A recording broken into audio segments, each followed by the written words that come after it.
আর বিদেশ যাব না, দেশেই থাকবো।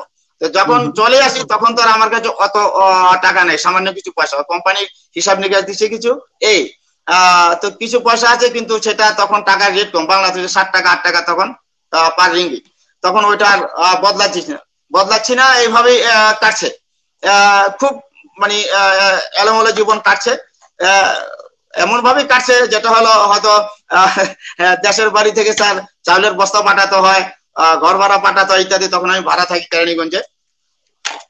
তো এইভাবে কিছুদিন কাটার পরে ওটা টাকার রেটে কিছু বাড়লো, আমি টাকাটা চেঞ্জ করলাম, চেঞ্জ করার পরে আবার আমি এই মেডিসিন ব্যবসায় নামলাম।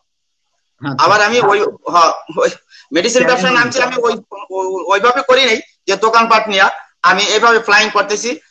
যেহেতু আগের লাইনটা আমার একটু জানা আছে, আমি 2-4টা কোম্পানির যারা মার্কেটিং ম্যানেজার আছে বা কোম্পানি থেকে সরাসরি একটা সিস্টেম আছে, সেভাবে কোনো সময় কিছু মানে সাপ্লাই দেওয়া যায়, আমি সেইভাবে আবার স্টার্ট করলাম। কিন্তু সেই আগের মতো সেই প্ল্যাটফর্মটা আর পাচ্ছি না, অনেক খোঁজাখুঁজি, অনেক কোম্পানিতে যাওয়া আসা করছি, কিন্তু সেইভাবে আর পাচ্ছি না। ওদেরও কিছুটা মানে ব্যবসার পলিসি চেঞ্জ আছে, আবার এখন সেই আগের মতো সেভাবে সম্পর্কটা তৈরি করার জন্য যে একটা সময়, সে একটা লম্বা সময়ের দরকার, হঠাৎ করে গিয়ে সেটা করা সম্ভব হয় না। তবু আমি স্টার্ট করলাম। তো স্টার্ট করে এখানে তো পুঁজি অনেক কম। তো আমি দুই একটা আসলে এখানে আমারও কিছুটা ভুল আছে সম্ভবত, মার্কেটে দুই একটা, সব তো ভালো লোক না, দুই একটা খারাপ লোকের সাথে পড়ে গেলাম। ওরা হঠাৎ করে আমি যখন 2-3টা কোম্পানি থেকে একদিন, আমার টাকা খুব কম, আমি ধার দেনা করে এক সপ্তাহ 2 দিন 3 দিনের জন্য কিছু টাকা আনলাম। তখন আমার খেলাছে 1,76,000 বা 74,000 টাকা হতে পারে, এইরকম আমি 2টা কোম্পানি থেকে মাল আনলাম। তো ডেলিভারি দিলাম, ওরা টাকা মিটফুডের মাল টাকা কিন্তু দিয়ে দেয় 2-3 ঘন্টা 4 ঘন্টা 5 ঘন্টার মধ্যেই, কিন্তু আমি সেভাবে পাইলাম না। আমি শুধু সেদিন খুব অল্প 39-40 হাজার টাকা পেমেন্ট পাইলাম। এই বাকি টাকাটা যে পড়লো, আর আমি উঠাইতে আমার মোটামুটি 6 মাস বছর চলে গেল। তো আর ব্যবসাটা ওদিকে দেনার চাপে পড়ে গেলাম, আমি আর ব্যবসাটা এইবারও আর ধরে রাখতে পারলাম না। ধরে রাখতে না পেরে আমি তখন আমি স্যার মাঝখানে আরেকটা কথা বলি, আমি যে এখন টঙ্গীতে যে জায়গাটায় থাকি, এটা আমি মালয়েশিয়া থেকে ছুটিতে এসে জায়গাটা কিনে গিয়েছিলাম। তো এটা জায়গা, এটা অমন না, আপনার মাটি ভরাট করতে হবে না, সবকিছু ভরাট, পুরানো বাড়ি বলতে ওদের যে রুম টুম আছে ওগুলিতে চলবে না, কিন্তু ভরাট বাড়ি। তো কিনে তখন আমি ওখানে আমার এক বন্ধু আছে, তো ওর মাধ্যমে আমি টঙ্গীতে আসছি। তো ও আমার বললো যে দেখ, বাড়িটা তো এখন নষ্ট হয়ে যায়, তো তুই যেভাবে পারস এটাতে ওঠ, কি করা যায়। তো আমি কেরানীগঞ্জ থেকে মানে হয়ে এদিকে টঙ্গীতে আসলাম। টঙ্গীতে আসার পরে প্রথম তো আমি জায়গাতে রুম টুম করতে পারিনি।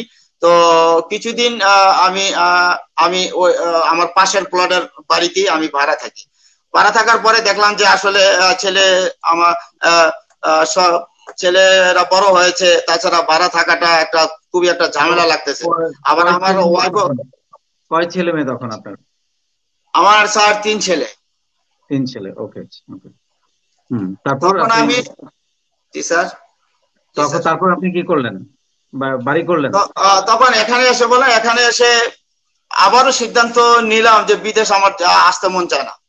হ্যাঁ, তো এখানে এসে আরেকটা কথা বলি স্যার, কিছুদিন পরে আমি আমার 2 কাঠা জায়গা, ওই জায়গাটা যে জায়গাটা থাকি ওই জায়গাটা ছাড়াও আমার আরো 2 কাঠা জায়গা ছিল।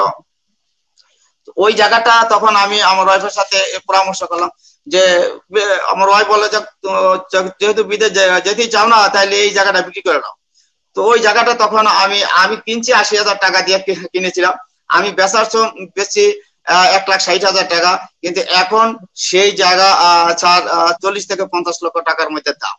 আচ্ছা, তো গেল একটা বিশাল লস। পরে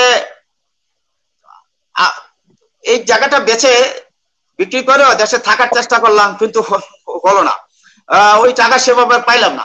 বায়না দিল, ওরা পারছে না, টাইম বাড়ায়, এটা সেটা, আর হলো না। ও খেতে শেষ পর্যন্ত শেষ পর্যন্ত সৌদি আরবে ঢুকলাম। খুব সৌদি আরবে যখন ঢুকি তখন দেশে আমার অবস্থাটা পরিস্থিতিটা একেবারেই খারাপ ছিল, খুবই খারাপ ছিল। নিজের যা ছিল তার জানা করে খেয়ে আসলাম। সৌদি আরবে কি কাজ নিয়ে গেলেন? সৌদি আরবে এখানে স্যার প্রথম আসছি আমি একটা একটা ক্লিনিং কোম্পানিতে, এয়ারপোর্টে, রিয়াদ এয়ারপোর্টে কাজ করি সম্ভবত 6.5 থেকে 7 বছর। তো ওইখানেও প্রথমে এসে আমি কাজ করবো না, 15 দিন পর্যন্ত আমি কাজে 12-14 দিন পর্যন্ত আমি কাজে জয়েন করি নি, যে না মানে ভালো লাগছে না। তো কোম্পানি আর দিচ্ছে না, তো কোম্পানির এক সুপারিনটেন্ডেন্ট আমাকে রুমে এসে খুব ভালোভাবে বুঝালো যে আমি তোর কিছু কিছু ফ্যাসিলিটি দেবো, তুই কাজ কর, কারণ তোর ফ্যামিলি আছে, তুই ওইরকম ইয়ং না, যে ইয়ংদের হয়তো বাড়িতে পয়সা দিলে দিল, না দিলে না। ও আমার খুব ভাবে ম্যানেজ করলো এক ইন্ডিয়ান সুপারিনটেন্ডেন্ট। তো যাই হোক উনি আমার নিয়ে জয়েন করলো।